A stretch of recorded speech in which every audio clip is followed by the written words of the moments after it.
Hey guys, welcome back to Carib 21 Network, wherever you're watching from in the Caribbean. So in today's video, I want to continue with what we're talking about all week with what is going on in Grenada and Antigua Barbuda. So we saw yesterday the Prime Minister of Antigua Barbuda, Gaston Brown came out and said that they are not allowing any military asset in the island of Antigua Barbuda. So that was a hard no to the Trump administration.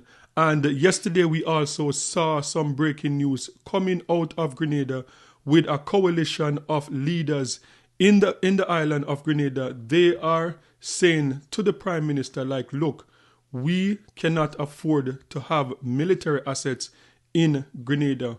We are remembering what happened over 40 years ago with the invasion of Grenada, and we cannot afford that in 2025. So a coalition of leaders in Grenada, they are pleading to the Dick and Mitchell administration that say no to Donald Trump. We are not having it in Grenada.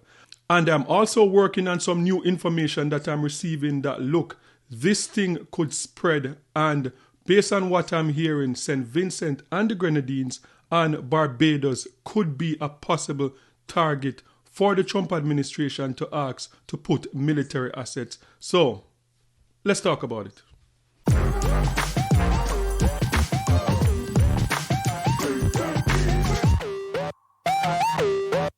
So, let's talk about Grenada. So, overwhelmingly, in Grenada, we see the people of Grenada, they are not having it. As I said, we have been talking about this topic all week, and so far, almost 50,000 people have replied to this, what is going on in Grenada, and overwhelmingly, wherever in the Caribbean people are responding from, overwhelmingly, people are saying no to this. So first, let's talk about the coalition. There's a coalition, as I said, a coalition of leaders in Grenada that came together in a meeting, in an emergency meeting yesterday, and they were talking about what is going on and pleading to the Dick and Mitchell administration to say no to the Trump administration. And we saw that there are American officials already in Grenada meeting with local police forces in Grenada.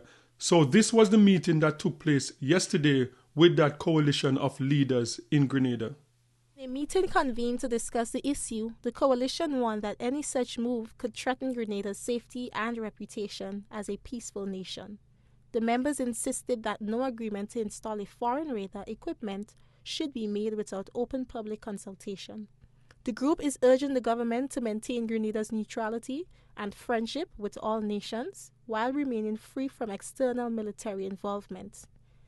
The members are calling for full transparency and consultation with both the people of Grenada and regional bodies such as CARICOM and the OECS before making any defense or security decisions of this nature. Meanwhile, members of the Grenada Coalition for the Zone of Peace, Ali Gale, is urging the government to engage with key stakeholders to clarify what is being proposed and remove the fear of uncertainty among Grenadians. But we want to urge the government to share with the stakeholders what is on the table, so that as much as is possible, so that we can allay the fears of the Grenadian public. Also weighing in, Dr. Terence Marichaud stated firmly that Grenada must remain a state of peace, expressing strong opposition to the installation of any radar system on Grenadian soil. He said the island identity as a peaceful and independent nation should never be compromised for foreign interests. So we are saying that basically Grenada wants to be respected as a zone of peace, going back to the days of my grandfather coming right through to Morris Bishop. We have always made that call. And Venezuela, which we do not want to be a part of. Venezuela is a friendly country. We can point to many infrastructure projects that Venezuela has been involved in. The refurbishment of the hospital, the new wing that we have that we call now the emergency department of the hospital was built by the Venezuelans. The refurbishment of the Market Square, the Lacalome Housing Project, not to mention the Carib deal that many of the countries of the Caribbean have benefited from. So we do not want to be seen as being complicit in any kind of plans or machinations for attacking Venezuela. And we know also that leading sociologist on the island, Wendy Crawford, stated that her main concern is for Grenada to maintain its independence. Able to maintain our sovereignty and our independence. But my main care is the health, the mental health, the psychological health, the emotional health of our people. We have come out of a very traumatic period some over 40 years ago, and we do not know what the installation will ultimately lead to. Meanwhile, U.S. Commander Alvin Halsey, along with the Police Commissioner Randy Connaught and other high-ranking officers of the force, held a meeting this morning at the police headquarters in St. George's. GBN attempted to obtain details from Police Commissioner Randy Connaught about the discussion, but he was unavailable for comment. To date, the government has not issued an official response to the U.S. request or addressed growing public concern surrounding the proposed for radar installation. So that report was from GBN News in Grenada, and as you can see from the response that we have been seeing all week, overwhelmingly, most Grenadians, 99.9% of Grenadians, are not having this. They remembered what happened over 40 years ago for those who were alive when it happened. And for those who were not alive, they would have heard about what happened. And they don't want anything like that happening in their island again. And this is a much different response from what we are seeing in Trinidad and Tobago. In Trinidad and Tobago, this issue seemed to be a 50-50 divided down party lines. We see the Prime Minister of Trinidad and Tobago, a lot of her supporters are supporting this type of stuff. A lot of our supporters trying to convince themselves that the Trump administration is in the Caribbean Sea with military, with war boats and submarine because they want to help the Caribbean with the flow of drugs and guns and the crime that is going on in the Caribbean. That is the delusional thinking of a lot of people that I see inside of Trinidad and Tobago, especially, as I said, supporters of the Prime Minister of Trinidad and Tobago. But, as I said, in Grenada, it is different. Overwhelmingly, Grenadians are not having this. They want the Caribbean to stay as a zone of peace, because the last time anything like this happened in the Caribbean, the last time anywhere in the Caribbean was invaded was in Grenada. And they have to live with the memories of that, and they don't want that happening in their beautiful island again. Okay, now, so let's talk about Gaston Brown. So Gaston Brown, the Prime Minister of Antigua Barbuda, Gaston Brown is not having it. Gaston Brown stated that, look, we in Antigua Barbuda, we are not interested in hosting the U.S. military. We are not interested in the installation of any radar system in Antigua Barbuda. We are a zone of peace and we want it to stay that way. So Gaston Brown came out swiftly, the Prime Minister of Antigua Barbuda, telling the Trump administration that they are not interested. And with a lot of praise coming from across the Caribbean, a lot of Caribbean nationals are praising in the swift way that Gaston Brown just came out and said, look, we are not having this in our beautiful small island to install any military asset. We do not want to face any repercussion for doing this. And he came out swiftly. And as I said, a lot of people in the Caribbean, they are praising the Prime Minister for coming out and making it straight that not in my country. Okay, so let's talk about it. Why is this happening? We already know, I think most people in the Caribbean, even Americans, know that, look, this is not about a war on drugs.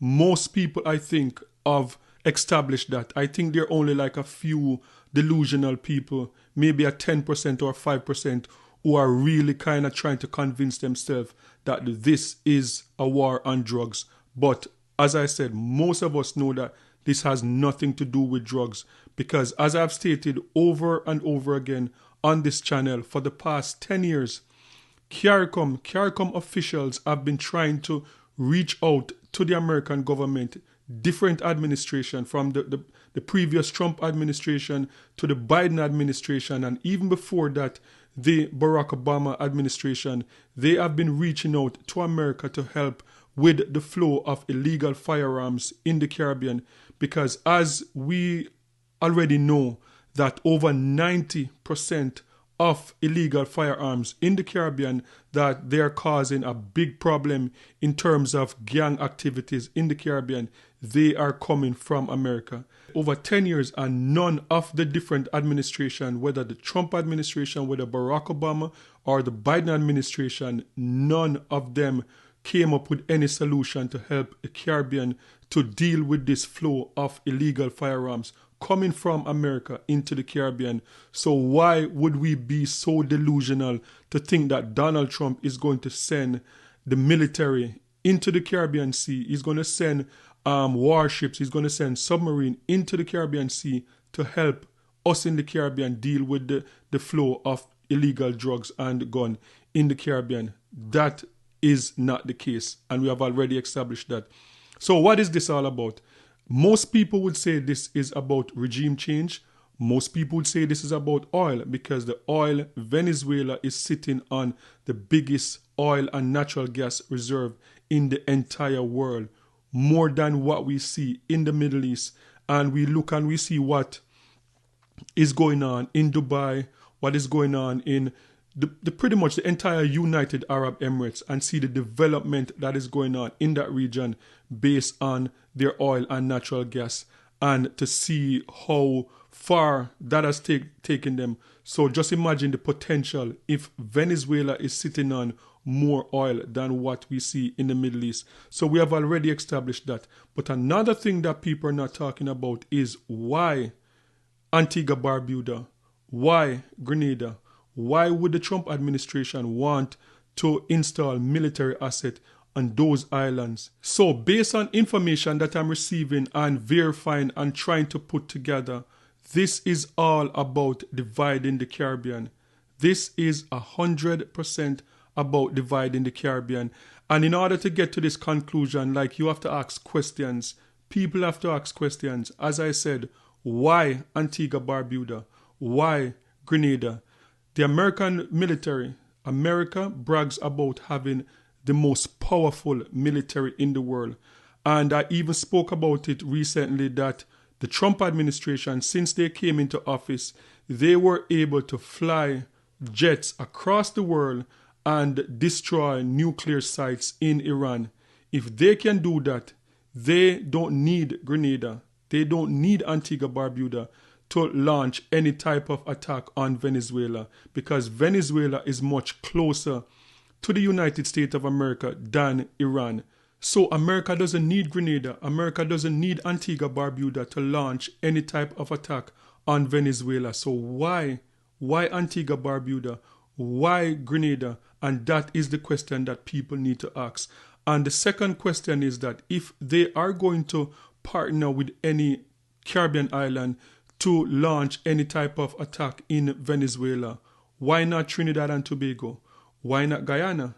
Trinidad and Tobago and Guyana are the closest to Venezuela. So why did they pass over Trinidad and Tobago? Why did they pass over Guyana?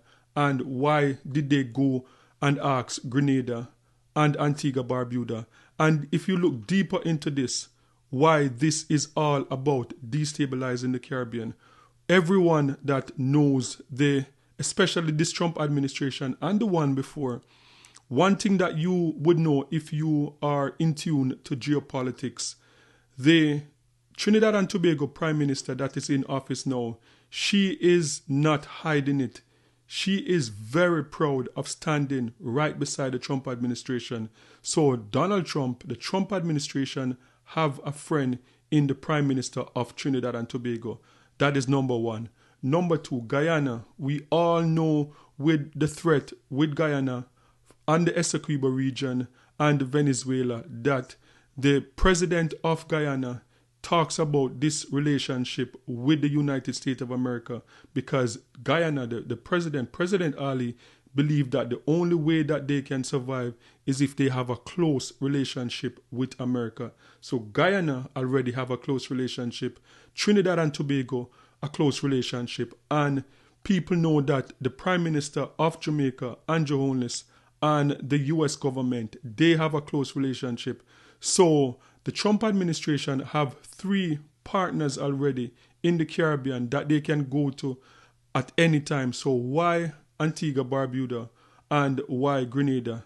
And this is the reason now why the information coming in now is that the next islands that could be affected is St. Vincent and the Grenadines and Barbados. Okay, so let's talk about why Grenada, why Antigua Barbuda, and why we could see a possibility of a St. Vincent and the Grenadines or a Barbados being targeted by the Trump administration in this way.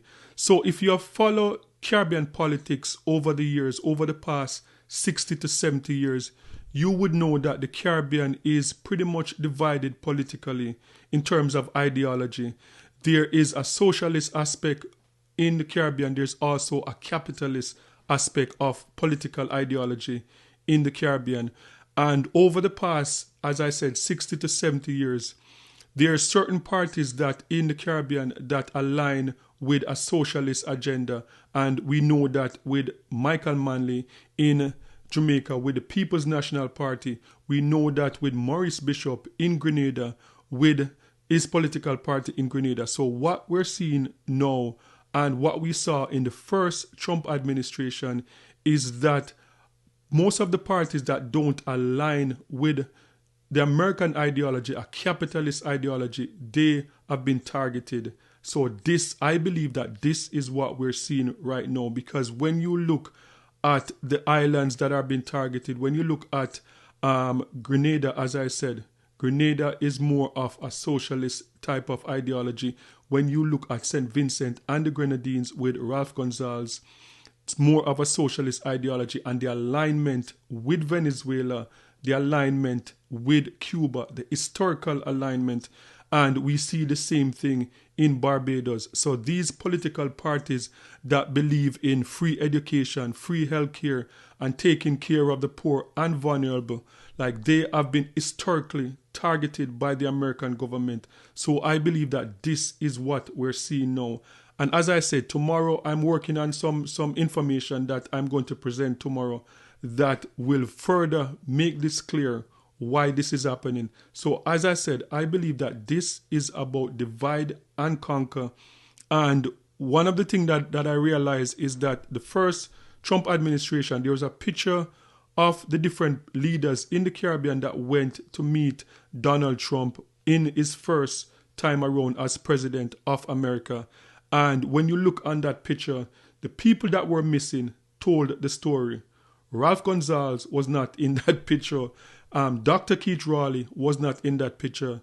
Mia Mottley was not in that picture. So the Trump administration, they are only inclined to meet with people that align with their ideology. And I believe that this is what we're seeing in the Caribbean right now. And I stated that is my belief, why I believe that the Dragon deal was taken away from the PNM government, and now we see a new deal signed with the UNC government. I believe that this is divide and conquer politically, and we are paying for this in the Caribbean. So guys, sound off in the comment section and let me know your thoughts on this one. And don't forget to like, share, and subscribe for more amazing content. And remember, peace. I'm out.